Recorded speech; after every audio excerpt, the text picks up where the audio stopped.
Dans une autre ville du monde, à Paris, les Congolais ont abordé des questions électorales autour d'une conférence débat animée par Paul Nsapou et Martin Mulumba autour du thème « Quelle commission électorale pour des élections crédibles et transparentes en République démocratique du Congo ?» Ces deux experts en matière électorale plaident pour une réforme profonde avant 2023. Des voix s'élèvent pour formuler des recommandations en vue d'apaiser les esprits et baliser les élections de 2023.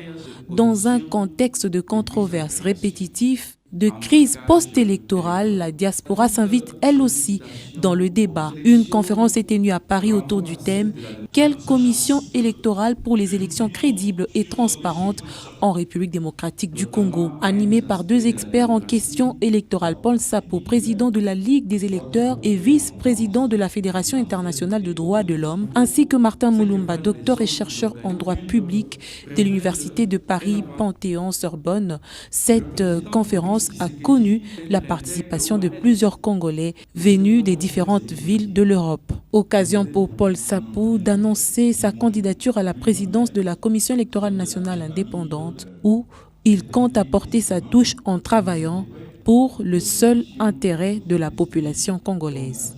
Je suis candidat au poste de la présidence de la CENI. Donc il y a là-dedans ma volonté de m'engager en ce moment ici.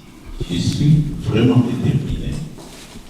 Pourquoi? Puisque je pense que j'ai trop donné aussi aux autres nations ailleurs en Afrique et dans le monde.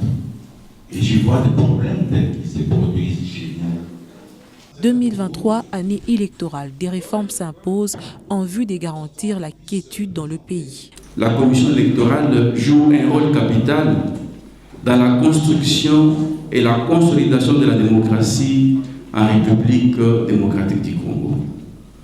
L'heure est peut-être arrivée pour faire le bilan de notre système électoral, de voir ce qui a marché, ce qui n'a pas marché et de s'engager dans une dynamique de réforme nous permettant d'éviter toutes les erreurs du passé.